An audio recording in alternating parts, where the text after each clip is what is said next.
Okay guys, may nag-request. Ito po yung kulungan ko. Yan. Ito po ay takip sa septic tank. Yan. Tapos ito may plastic matting. Susukatin natin to guys kung anong sukat. So may nag-request. Gusto magka-idea, so magbabuyan siguro siya. So ito may plastic matting din sa kabila. Tsaka dito guys, open lang yan. Meron tayong ano dyan. Yan, ilalagay dyan. So kapag walang biik, nilalagay ko lang to kapag may biik. Kapag walang biik, open lang yan. Tapos may harang lang dito isa. So ayan, di na nakakalabas yan. Madali lang siyang palalabasin kung sakali. Natatanggal to. Yan, natatanggal lang to. So ito, susukatin ko ito mamaya. Ay, sukat lang naman sa crate to eh. Sukat lang yan. So yan ang itsura. Tapos ito yung sa biik. May drinker siya. Yan. Yung paggawa nito ng drinker guys, ako lang gumawa nito guys eh. So ano lang to, ginamitan ko lang ng common sense to. Yan, nabuo. Yan. So madali lang naman to guys. Kung may galon kayo, nito, tapos hanap lang kayo ng yung sakto na mapasok dito, tapos lagyan nyo lang ng bulkasil lang to nilagay. Tapos pagdudung-dugtungin nyo na, tapos importante ito may nipple drinker. Tapos ganyan yung ano, yan, ganyan lang. Tapos ito yan, na-open to sa biik.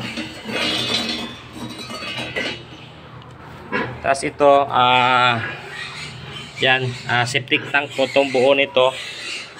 Papakita ko sa inyo guys. Ito guys, kaya medyo malalim to kasi nilalagyan ko ng ipa to pag nanganak para mabilis matuyo yung biik. So yung plastic matting, yan, ganito hitsura niyan pag walang plastic matting. Lalagay natin. Wait lang. Yan. Ganyan ang itsura kapag walang plastic matting. Yan. So, ano to guys, naka-slanting konti to para yung tubig dadaloy doon diretso sa septic tank. Septic tank po yung ilalim yan. So, ito guys, simula doon hanggang dito, yan yung poste na yan, septic tank. So, nasa inyo na kung gaano kalaki yung gawin yung septic tank. Basta ang ilalim nito, doon, hindi na septic tank yun. Kalahati lang nito. Kalahati lang yan, kalahati. Yan, tapos PVC na lang papunta rito sa tangke. So yan, ito yung guys ang design. Yan. So may nipple drinker din yung inahin, kaso hindi ko nilagyan ng tubig dahil kaya ko naman i-handle siya na hindi ma-dehydrate na walang unlimited na tubig kasi wet feeding po pinapakain ko sa inahin. Ito malapit na mga anak to. Ayan, so susukatin na natin guys. Simula dito. Yan. So hanggang dito. So sagad tayo, sagad. Yan. So inches tayo. Ayan, 92 inches po. Yung haba ba to, haba o lapad? Haba to, haba. And simula doon hanggang dito 92 inches.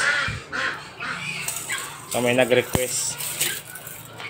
So doon naman sa lapad natin,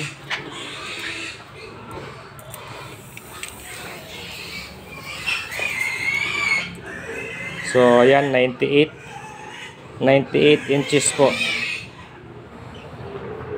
Okay. Tapos ito sa biik.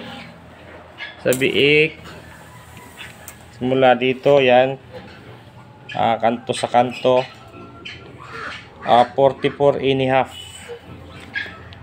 44 and a half inches. Yan. Tama ba inches? Okay, tama yan. So, ganun din ang haba nito. Ang lapad lang naman may importante makuha na ito eh. So, yan. Plastic matting. So, ano pa ba? So, itong pinto. Itong pinto, yan. Simula dyan hanggang dito. So, 27 inches. Yan, 27 inches. Tapos, ang taas nito guys, mula flooring hanggang dito sa taas is 19. So gawin nyo na lang 19 and a half guys. 19 and a half. Yan. Inches. So ayan, pag naglipat ako, importante po talaga yung design guys kapag nag-inahin kayo. Ang laki ng papel ng design. So ito, pag nilipat ko sa farrowing, tinanggal ko sa farrowing, andito lang po yung gestating pin nya. Yan. So hindi na mahirap ilipat. Yung iba kasi yung design sa labas to, doon yan, doon sa kabila. So iikot pa yan. Ito din, nakaharap tong ulo dito. So doon yung lang, yung ano, so iikot na naman. So ito sa akin guys, pinagawa ko lang to, pero ako ang nag-design nito. So yun lang guys, yun lang naman importante yung sukat. Yung sukat ng buong gulungan yan. So nakuha na natin yung sukat. Ito meron na akong video dyan, yung sukat nitong farrowing pin. Tsaka yung design. So pare-parehas lang yan guys. Kung magsimula po kayo ng dalawang inahin, ganito lang gawin nyo. Isa, farrowing pin, tapos gitna sa biik, tapos farrowing pin ulit. So idugtong nyo lang. Mas tipid sa space. Medyo hindi masyadong malaki. So ayan, bahay biik. Tapos farrowing pin. Yan, parang ganito guys. May aso ako doon natutulog. Wala kasing laman. Farrowing pin, bahay biik, then farrowing pin yan. So yun lang guys. Sana nakuha nyo yung idea. So sa gitna kasi sa akin guys. Dito gitna. Nilaparan ko talaga to. Sukatin natin na kung gaano kalapad yung gitna, kasi sinadya ko to para hindi ako mahirapan kumilos dito. So nasa 59 inches yan yung lapad ng gitna, para dito ako magkikilos, hindi na ako nahihirapan, hindi ko na kailangang lumalayo-layo pa. Tapos mababa lang din yan, so hindi naman nakakatalon yung biik nyan kahit ganyan lang kababa. So yun lang guys. Yung kainan, so yung kainan, madali lang naman yung kainan yan. So ito, malapit ng mga anak, mga 1 week na lang mga anak na to. Nag-sanitize na rin ako yan, may sabon. So malaga guys, paalala, malaga ang mag-sanitize.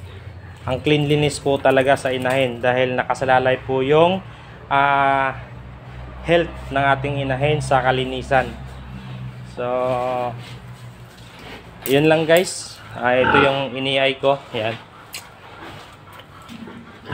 Hello Dick. Are you okay? So yun lang guys. Naibigay ko na yung sukat sa inyo. Sana nagka-idea kayo. So kung may kulang pa na i-comment nyo na lang po kung may kulang pa na hindi ko na sukat. Yung farrowing pin, meron akong video dyan kung anong sukat. So ito guys, septic tank po ito, ilalim. 5 years na po yan, hindi na pupuno. Tapos may takip. Kung in case of mapuno, so may bubuksan dyan.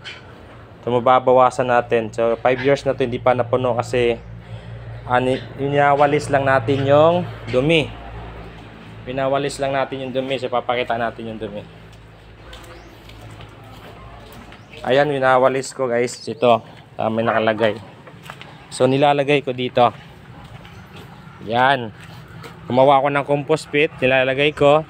Then pag napuno na, tatransfer ko dito. Ito, bibenta ko to. Hindi pa lang alam pwede to, kulang pa sa buwan na. Pero magiging fertilizer po yan. Yan. Tapos yan, mabenta ko na. Mabilis lang ibenta yan guys. Dito.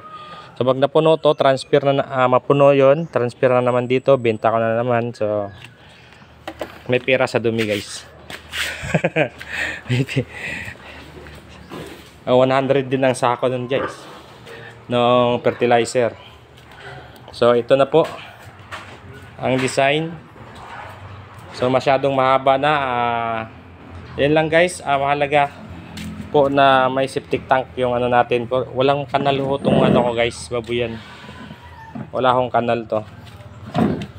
Ayan yung tilapia ko. Yan, wala pong kanal yan. Septic tank po yan. So yun lang guys, maraming salamat. Sana na nakatulong po ako sa inyo kahit papano. Pwede nyo rin to i-share para for ideas. Maraming salamat. Happy farming everyone and God bless po.